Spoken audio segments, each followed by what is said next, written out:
సూర్య, ఎందుకురా వాళ్ళ మీద అరుస్తావు? అమ్మా మాట్లాడుకు. మొత్తం బ్యాంక్ వ్యవహారాల్లో కుంభకోణం చేసింది శామ్ అని తెలిసినా తన్ని ఒక్క మాట అనకుండా వాళ్ళ మీద అరుస్తావేంట్రా? అర్థం లేకుండా మాట్లాడకమ్మా. తను ఫ్రాడ్ చేయటమేంటి? తను పనిచేస్తున్న కంపెనీలో మనీ పోకుండా ఆపగలిగింది. రే ఇలాంటి చందమామ కథలు నువ్వెలా నమ్ముతున్నావురా? అమ్మా, శ్యామ్ గురించి తప్పుగా మాట్లాడకు. ఏంట్రా దానిలో ఉన్న గొప్పతనం? నీతో పెళ్లి కాదని తెలిసి బయటికి పొమ్మంటున్నా కూడా ఇంకా అది ఇంట్లోనే ఉండడానికి కారణం నీకు ఇప్పటికైనా అర్థం కాలేదా?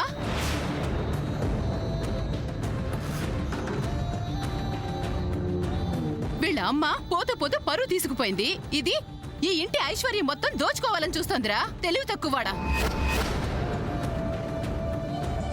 ఈ శామ్ ఒక పచ్చి అవకాశవాది దొంగరా. ఇది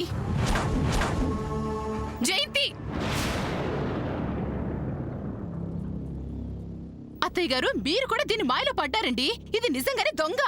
నోరు ముయ్యండి. నా నోరు ముయించడం కాదత్తయ్య గారు, ఇంత మందిలో ఎవ్వరికి రాని ఆలోచన ఈవిడ గారికి ఎలా వచ్చిందనే విషయం కాస్త ఆలోచించండి. మాట్లాడితే మాట్లాడటం అతి తెలివి అనిపించుకుంటుంది జయంతి. ఇలా జరుగుతుందని నేను ఊహించలేదు. అలా మారిస్తే బాగుంటుందని అలా చేశాను చెప్తుంది కదా అమ్మాయి. నేను నమ్మనుగాక నమ్మనత్తయ్య గారు. పిన్ని, నీకు నమ్మకం లేకపోతే వదిలే. నానమ్మ దగ్గర నుంచి ఇంట్లో మా అందరికీ శామ్ మీద నమ్మకం ఉంది. చాలా నోరు ముయ్యరా. అదే నువ్వు తోడు దొంగలరా. అందుకేగా పోతున్న దరిద్రాన్ని తిరిగి ఇంట్లోకి తెచ్చిపెట్టావు. ఇదిగో చెల్లి, శామ్ ని దరిద్రము దొంగ అని చెప్పి ఇంకొక మాట అన్నా సరే నేను ఊరుకునేది లేదు. ఊరుకోక ఏం చేస్తావక్క? నేనన్నది మాత్రం నిజం కాదా? ఈ శామ్ ఇంకా ఇక్కడ ఉండడం వల్లే కదా సూర్య సామాన్య అంటే ఇష్టపడ్డం లేదు. శాముదిన వెళ్ళిపోతే మాత్రం సామాన్యని సూర్య ఇష్టపడతాడా పిన్ని? నేను వాడి మనసు మార్చేదాన్ని కదా. మారిస్తేనో దారి మళ్ళిస్తేనో పుట్టేది కాదు ప్రేమంటే. అవునులే అమ్మా, నువ్వు ప్రేమించి అర్ధరాత్రి ఇంట్లోంచి పారిపోదామని ప్లాన్ చేసిందానివి కదా. ఎంతకంటే ఏం మాట్లాడతావు? అబ్బబ్బబ్బబ్బా!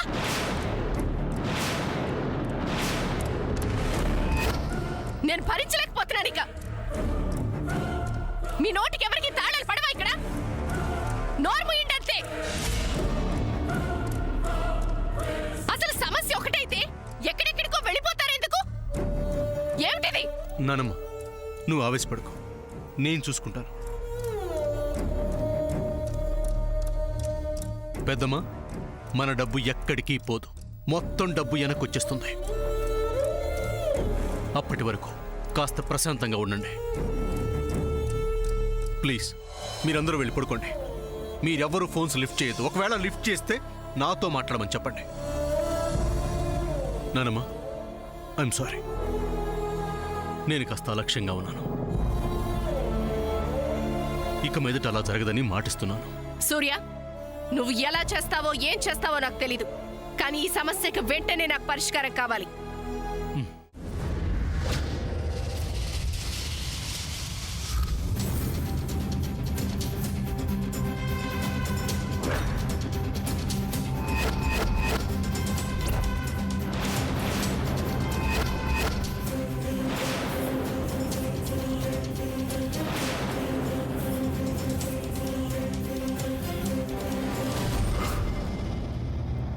లిల్లీ, ఏం చేస్తున్నావు? అన్నయ్య ల్యాప్టాప్ మంచం కిందుంది, అది తీసి కనిపడేలా పెడదామని. Okay, good job. బట్ ఒకవేళ అదే టైంలో నిన్నెవరైనా చూస్తే ఏం చెప్తావు? నాకు కనపడిందని చెప్తాను. రూమ్ లో అందరం వెతికాం, మాకు కనిపించిన ల్యాప్టాప్ నీకెలా కనిపించిందని అందరూ నిన్ను ప్రశ్నిస్తే?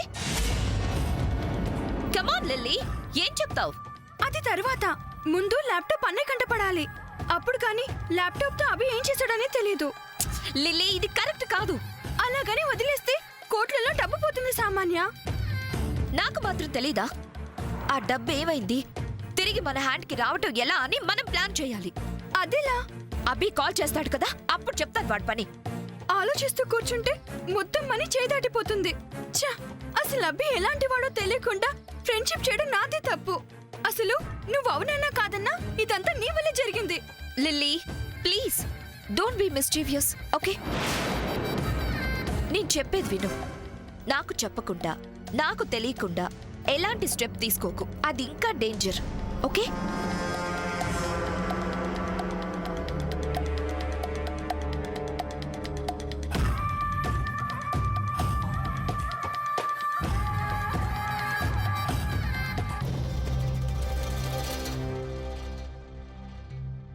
ఏంటమ్మా పిలిచావు? కూర్చో. చెప్పమ్మా. నీతో చాలా మాట్లాడాలి. దేనికి? Hello aunty. ఆ, సమయానికి వచ్చా సామాన్య. రా కూర్చో.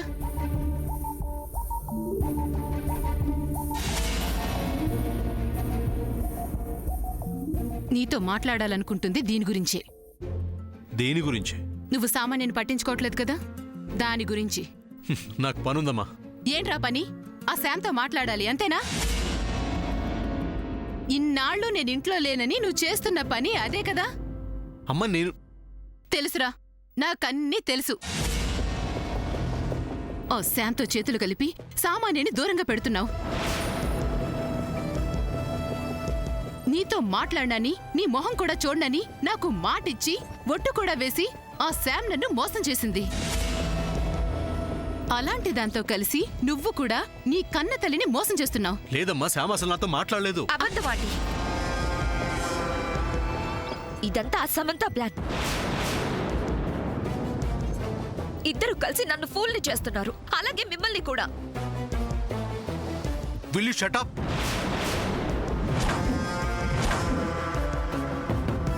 అమ్మో, నా ముందే ఇలా మాట్లాడుతున్నావు. ఇక నేను లేనప్పుడు సామాన్యతో ఎలా ప్రవర్తిస్తావో నేనా మాత్రం ఊహించలేనా? ఓకే అమ్మా, అడిగావు కాబట్టి, ఇంతవరకు వచ్చింది కాబట్టి నా మనసులో మాట చెప్తున్నాను. ఈ సామాన్య అంటే నాకు ఇష్టం లేదు. తనతో పెళ్లి అస్సలు ఇష్టం లేదు. ఈ టాపిక్ ఇంతటితో వదిలేస్తే మంచిదమ్మా. ఇది నీ ఆఖరి మాట? నేను చెప్పాల్సింది మా అమ్మతో చెప్పాను.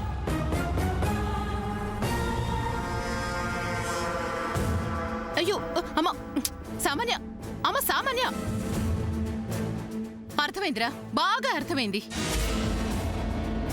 ఏనాడు ఈ అమ్మకు ఎదురు చెప్పని నువ్వు ఇవాళ ఇంత ఖచ్చితంగా నా మొహం మీద కొట్టినట్టు చెప్పావంటే ఇది నీకు పుట్టిన బుద్ధి కాదు.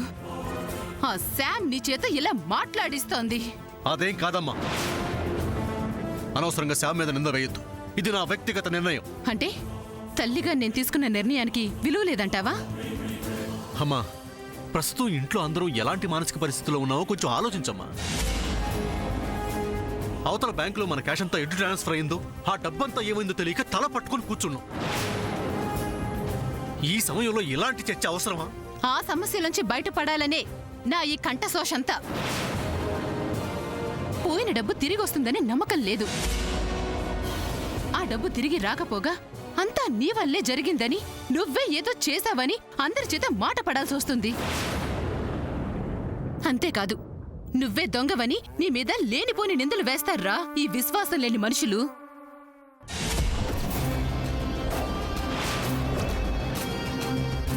కాబట్టి నేను చెప్పినట్టు సామాన్యుని పెళ్లి చేసుకున్నావంటే ఎంచక్కా నువ్వు తనతో పాటు అమెరికాకు వెళ్ళిపోవచ్చురా. ఏంట్రా ఆలోచిస్తున్నావు? ఇలాంటి సందర్భాల్లో ఉపాయంగా తప్పించుకునేవాడేరా తెలివైనవాడు.